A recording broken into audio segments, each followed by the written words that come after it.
The movie starts with a voiceover describing the world's current state, where time has evolved into a unique form of currency. Thanks to remarkable scientific advancements, people can effectively stop their aging process at 25 years old. However, there's a catch: after reaching this age, individuals are genetically engineered to live for just one more year. Time itself has become the most precious commodity, one that can be earned through labor but spent on life's necessities and various services. When your time runs out, your life comes to an abrupt end. Will Salas, a young man residing in the destitute Dayton district of the American Southwest, grapples with the daily struggle to make ends meet. His mother, Rachel, is rapidly running out of time. A luminescent green digital clock is a constant companion on everyone's forearm, ticking away the seconds of their lives. Will's compassionate nature leads him to share his limited time with a young beggar girl named Maya. On his way to work, Will encounters the rising cost of living as he purchases a coffee, observes dead bodies strewn across the streets, and toils in a metal stamping plant, manufacturing shiny cassettes. At the end of his workday, he notices that his earnings have decreased due to the ever-increasing quotas. Meeting his friend Borrell at a local bar, they witness a wealthy man who openly flaunts over 116 years of time on his arm. Will realizes this man does not belong to the ghetto and is likely to attract unwanted attention. The Minutemen, a notorious criminal gang led by Fortis, swoops in, armed and ready to forcibly seize the man's time. Borrell and the bar's patrons scatter, but Will intervenes and aids the man's escape. Together, they find refuge in an old building. The man introduces himself as Henry Hamilton and enlightens Will about the time as currency system, initially established to manage population growth in light of anti-aging breakthroughs. The rich became virtually immortal, while the poor struggled and perished. However, Henry has grown weary of his extended life, and Will vehemently asserts that the rich do not deserve their accumulated time. Will declines to take any of Henry's time but refuses to abandon the despondent man. He offers to stay with Henry until morning. At dawn, Henry transfers his remaining time to a sleeping Will. When Will awakens, he finds himself alone with 116 years of time and a message urging him not to squander it. Gazing through a window, he spots Henry sitting on the bridge's edge, contemplating suicide. Will rushes out to prevent the tragedy but arrives too late. Henry's time expires, and he plummets into a stormwater channel. Will notices security cameras recording the incident and hurriedly returns home. Will later reunites with Borrell, and they share a heartfelt moment. Will shows his friend the substantial amount of time he now possesses. In gratitude for Borrell's unwavering friendship, Will gifts him a decade of time. However, Borrell warns Will that having such wealth in Dayton could endanger his life. Undeterred, Will is determined to take his mother to New Greenwich, a more affluent area. Rachel goes to a Weis ATM machine to pay off a 2-day loan and then attempts to board a bus to return home. Unfortunately, the bus fare has increased to 2 hours, leaving her with only 90 minutes. Panicked, she rushes towards the bus stop, but Will arrives too late. He holds his dying mother in his arms as she passes away. Later, Will arranges for a private limousine to pick him up and take him to New Greenwich. As he travels through 4 toll booths with progressively higher fares, Will arrives in the gleaming, sparsely populated city center of New Greenwich. He cleans up and dines at a nice restaurant, where a young lady across the room takes notice of him. The waitress advises him to blend in with the affluent crowd and suggests a nearby casino. Meanwhile, Henry's lifeless body is discovered by the timekeepers, a law enforcement body similar to the police. Raymond Leon, a timekeeper, takes note of the street cameras and reviews the footage.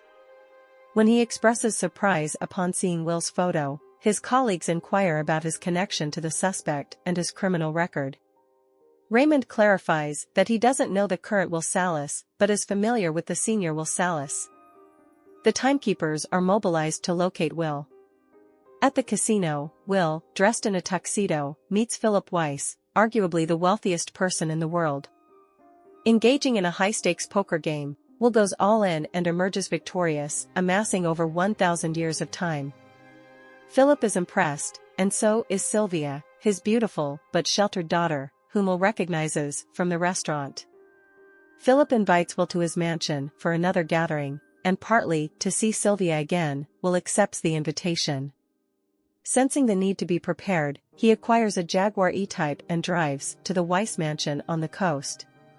At the mansion, Philip reintroduces him to Sylvia, as well as his wife, Michelle, and mother-in-law, all of whom appear the same age due to their affluence. The women are constantly accompanied by guards.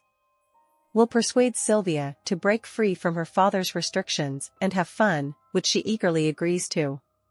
However, Philip soon comes searching for her, and the timekeepers appear, confronting Will. Raymond unceremoniously confiscates the 1,000 years of time from Will, and the two engage in a tense standoff. Raymond hints at knowing Will's father and leaves. Will fends off other timekeepers and takes Sylvia hostage, escaping from the mansion. Raymond dedicates himself to pursuing them, even taking on personal risks that his fellow timekeepers avoid. After a dramatic car chase, Will manages to elude Raymond and escapes back to the countryside with Sylvia. Sylvia, still shaken from the events, pleads to be released. However, as soon as they return to Dayton, their car is sabotaged by the Minutemen and they lose consciousness. The Minutemen discover that Will only has a small amount of time left, rendering him valueless. Sylvia, on the other hand, possesses approximately a decade's worth of time, so they take hers instead. The men are forced to flee before they can claim all of Sylvia's time, and she panics, having never experienced such scarcity. Will reassures her, explaining that regular people live day by day. He takes her to find Burrell, hoping that he could provide them with some time. To their sorrow, they learn that Burrell drank himself to death with his newfound wealth, leaving his wife and newborn child behind. Will manages to acquire more time by pawning Sylvia's diamond earrings, but knows it won't be enough. He contacts Philip and demands a 1,000-year ransom for Sylvia's return, to be delivered to the Time Welfare Office. Raymond, who has been listening in on the call, warns Will not to follow in his father's footsteps. Will learns that his father's crime wasn't stealing time, but something much more serious. Raymond deduces Will's location and assures Weis that he will safely retrieve his daughter. At Will's apartment, he explains his father's secret strategy for winning time contests, letting the opponent win initially, leading them to become overconfident and distracted just as their remaining seconds run down. Then, the arm can be flipped, and the flow reversed. The ransom remains unpaid, leading Will to suspect that Sylvia's father has been blocked by the timekeepers. Sylvia interprets this as a sign that her father doesn't care about her. Nevertheless, Will decides to release her and instructs her to contact her family. Since they are in the ghetto, he provides her with a gun for protection. They share a heartfelt moment and part ways, but just as Sylvia is about to make her call, Raymond appears, nearly shooting an unsuspecting Will.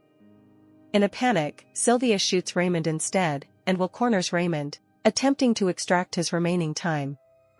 Unfortunately, Raymond has very little, as timekeepers typically carry minimal time to avoid becoming targets.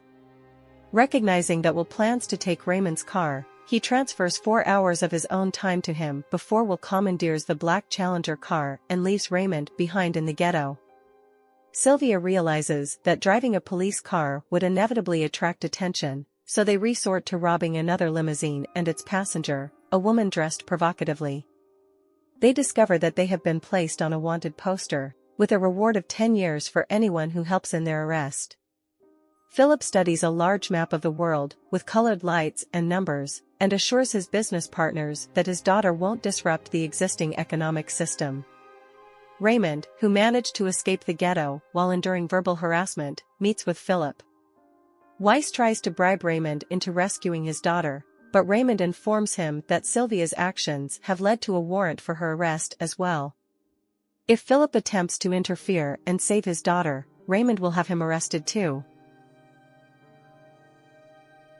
Will teaches Sylvia how to use a handgun and offers to help her obtain time.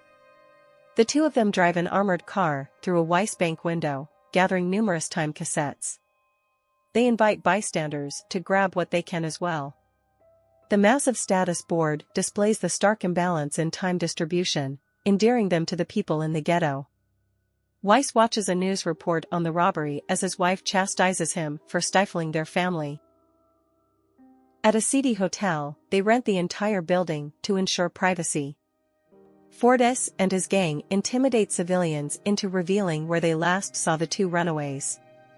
In the hotel room, the young couple recounts their experiences of reaching 25 years and the ensuing countdown. Fortas arrives and proposes an arm wrestling match to the death, and as their arms are interlocked, Will's time begins to deplete rapidly. Employing his trick to reverse the time flow, Will manages to produce a concealed gun, eliminate Fortas's henchmen, and time out Fortas himself. Will realizes the monumental task of changing the system and laments that it may require 1,000,000 years. Sylvia knows where they can find that much time. She returns home, feigning surrender and diverting her father's attention along with his numerous guards.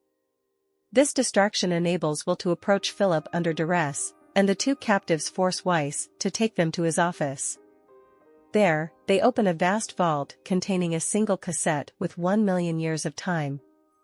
Philip contends that it is always in an individual's interest to live forever, even at the cost of another's time, but the two fugitives remain unconvinced.